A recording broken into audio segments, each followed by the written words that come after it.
इंतजार की घड़ियां लगभग खत्म। आईपीएल का दूसरा चरण शुरू होने वाला है यूएई में। आज उस पर चर्चा करने के लिए क्रिकबज़ लाइव पर हमारे साथ जुड़ रहे हैं आशीष नेहरा। आशीष, बहुत बहुत स्वागत है आपका क्रिकबज़ लाइव पर in association with our fantasy partners My 11 Circle. और आज बात करेंगे एक ऐसी टीम की जिसको आदत कुछ और थी, इस सीजन हो कुछ और गया। सनराइजर्स हैदराबाद, उनको हमेशा आदत थी कि एक सेट फॉर्मेट था उनका क्रिकेट खेलने का, क्लास के टॉपर की तरह थे, हमेशा ऊपर रहते थे। हाँ देखिए, एक मैच जीते वो पिछले 7 मैचेस में। ऐसा क्या हो गया इस सीजन आशीष, इस टीम को जो टॉपर थी क्लास की वो एकदम से पीछे कैसे आ गई?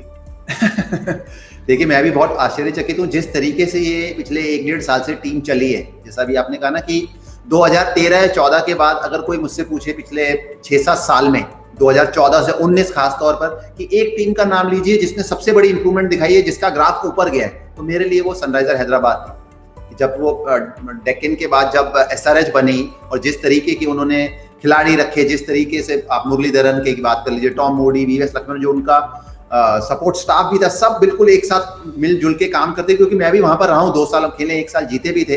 पर जिस तरीके से चीजें चली है पिछले 1-2 सीजन, मैं बहुत आश्चर्यचकित हूँ। ये सनराइजर को मैं जानता नहीं था। ये हमने देखा है कि ये उथल पुथल हमने आरसीबी से या राजस्थान रॉयल्स है या पंजाब या केकेआर, ये सारी टीम ये सब करने के लिए ज्यादा जानी जाती है क्योंकि काफी स्टेबल इंसान है वहां पर। जो बैकरूम स्टाफ की आप बात करें सारे के सारे, और जिस तरीके से चीजें चली है पिछले 1-1.5 साल में और बीच टूर्नामेंट में, कि जैसे डेविड वार्नर के साथ जो हमने चीजें देखी कि उन कप्तानी भी नहीं कर रहे और फिर खेल नहीं रहे, वो मैं तो देख के अच्छा भी नहीं लगा क्योंकि क्रिकेट के लिए अच्छा नहीं है। और बहुत कम, मुझे याद नहीं आता कभी भी कोई इंसिडेंट कि इस तरीके की चीजें टीम में चल रही है और वो टीम ने अच्छा प्रदर्शन किया। तो अभी दिक्कतों में है सनराइजर हैदराबाद, और यहाँ पर इस पूरे टूर्नामेंट में इस समय सबसे नीचे तो है ही है, पर उनके लिए केवल इसलिए नहीं कि वो सबसे नीचे हैं इसीलिए ऊपर आना सबसे मुश्किल है, क्योंकि जो नंबर 7 पे उनमें और सनराइजर हैदराबाद में एक ही मैच का फर्क है जी। पर अभी मैं जो देखना चाहूंगा सबसे महत्वपूर्ण चीज कि वो दूसरे चरण में क्या रणनीति बना के आते हैं, किस तरीके की टीम उतारते हैं और किस तरीके से टीम को चलाते हैं। क्योंकि मैंने कभी नहीं देखा सनराइजर हैदराबाद को इतना रायता फैलाते हुए या इतनी भगदड़ करते हुए, ये मैंने पहली बार देखा है। जी हाँ, कुछ चोट है, कुछ चोटिल भी है, 1 या 2 खिलाड़ी मैं मान सकता हूँ। भुवनेश्वर कुमार की उतनी फॉर्म नहीं रही, पर फिर भी बहुत ज्यादा बदलाव।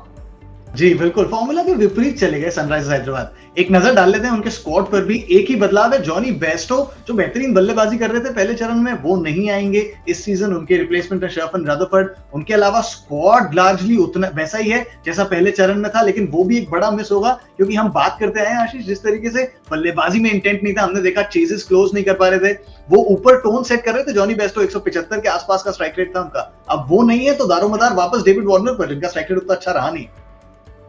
बिल्कुल, देखिए डेविड वार्नर और जॉनी बेस्टो जो हैं वो बड़ी सशक्त मजबूत जोड़ी थी सनराइजर की। तो उनमें से अभी जैसे अब डेविड वार्नर की कुछ दिक्कतें चल रही हैं, अब ये हुआ है सबसे बड़ा कंगाली में आटा गीला कि अब जॉनी बेस्टो भी चले गए हैं। क्योंकि इस फॉर्मेट में मैं कहूंगा या 50 ओवर की भी आप बात करें कि वो खिलाड़ी, मैंने देखा कि व्हाइट गेट से उनका नजरिया अलग रहता है। जी हाँ, हर खिलाड़ी का अलग होता है व्हाइट और रेड से, पर इनका कुछ जरूरत से ज्यादा ही अलग होता है कि अलग तरीके से बिल्कुल खेलते हैं। तो ये एक बहुत बड़ा नुकसान सनराइजर हैदराबाद को कि अपने दम पे 1 या 2 मुकाबले आपको जिता सकते थे, क्योंकि गेंदबाजी यूनिट जो है इसमें जब पहला चरण था उतनी इनकी चली नहीं। पर फिर भी आप उम्मीद रखते हैं कि भुवनेश्वर कुमार के पास एक्सपीरियंस है, आपके पास नबी है, आपके पास राशिद है, आपके पास संदीप शर्मा है जो अपना काम भली भांति करते हैं, पर उसके लिए आपको रन्स भी लगाने होंगे बोर्ड पे। तो ये मैं कहूंगा कि एक बहुत बड़ा नुकसान है सनराइजर हैदराबाद का। तो अब जो आपके एक्सपीरियंस इंडियन खिलाड़ी हैं इस टीम में, अगर आप निगाहें करें, जैसे केदार यादव है, अगर आप विजय शंकर को भी कहें तो मैं उन्हें अब एक्सपीरियंस में गिनता हूं क्योंकि पिछले 4-5 साल से आईपीएल खेल रहे हैं, 2 साल पहले वर्ल्ड कप की भी टीम में थे।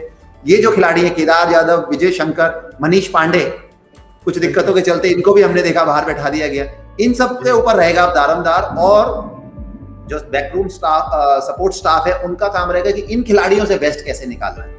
अनुभव बहुत है, स्किल बहुत है उस स्क्वाड में, वहां पर देखना दिलचस्प होगा कि किस तरीके से वो आगे जाते हैं। एक नजर डाल लेते हैं क्या क्या होगी उनके गेम्स, किस तरीके से उनका शेड्यूल होगा इस दूसरे चरण में। वो शुरुआत करेंगे दिल्ली के विरुद्ध, फिर पंजाब, राजस्थान, फिर चेन्नई। लेकिन बहुत महत्वपूर्ण होगा शुरू से ही मोमेंटम बनाना, क्योंकि जब आप आशीष हारते हुए आ रहे हैं पीछे से, आपने सिर्फ एक ही मुकाबला जीता है, तो मोमेंटम महत्वपूर्ण हो जाता है। और रीस्टार्ट है, लेकिन ये तो दिल्ली के लिए भी रीस्टार्ट है, हैदराबाद के लिए भी रीस्टार्ट है। आप भले ही पहले और आखिरी हो, रीस्टार्ट दोनों के लिए।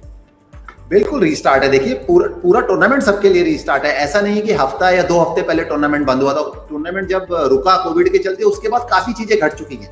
तो अब जो पीछे हो चुका है आप उसे भूल जाइए। और खास तौर पे आपने भी दिल्ली का उदाहरण लिया, देखिए दिल्ली तो फिर भी ऊपर है, तो ऊपर भी जो टीम है उसको भी ये करना है कि अब आगे हमने कैसे बेहतर करना है, कि पहले क्या अच्छी चीजें करी थी।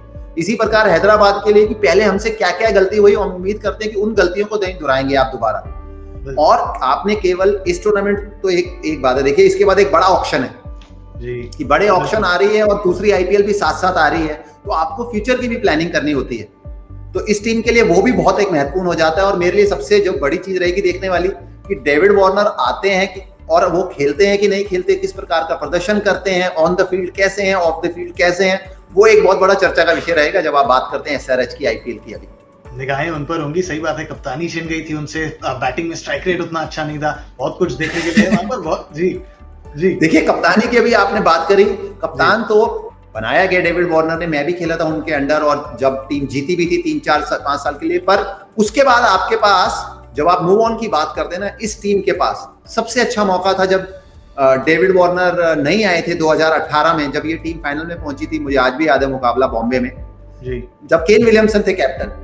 तो आज की डेट में मेरे को जितने भी कैप्टन विश्व में दिखते हैं, देखिए सबकी अलग अलग एक सोच होती है, पर मेरा एक सॉफ्ट कॉर्नर है केन विलियमसन के लिए। जिस तरीके से वो टीम चलाते हैं, जिस तरीके के वो इंसान है, आईपीएल में तो आपको और ज्यादा कप्तान ठहराव वाले चाहिए।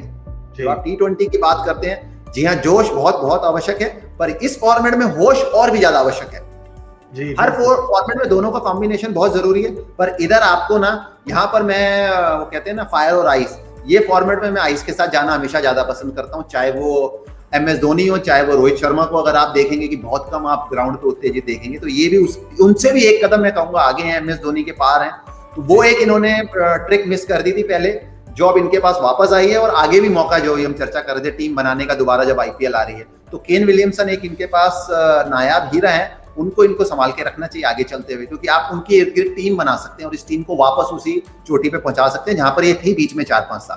भाई केन विलियमसन हीरा जरूर है, चमकेंगे, अगर वो चमकेंगे तो सनराइजर्स हैदराबाद भी चमकेंगे। शुरुआत बड़ी अच्छी करनी पड़ेगी उनको, बड़ा दारोमदार उन पर, दारोमदार आप सब पर भी आने का। क्रिकबज़ लाइव पर पूरे आईपीएल हम वापस आएंगे, आशीष भी हमारे साथ जुड़ेंगे। फिलहाल इतना ही, बहुत बहुत शुक्रिया आशीष हमारे साथ जुड़ने के लिए। आप देख रहे थे Cricbuzz, thank you so much. आप देख रहे थे Cricbuzz live in association with our fantasy partners My 11 circle.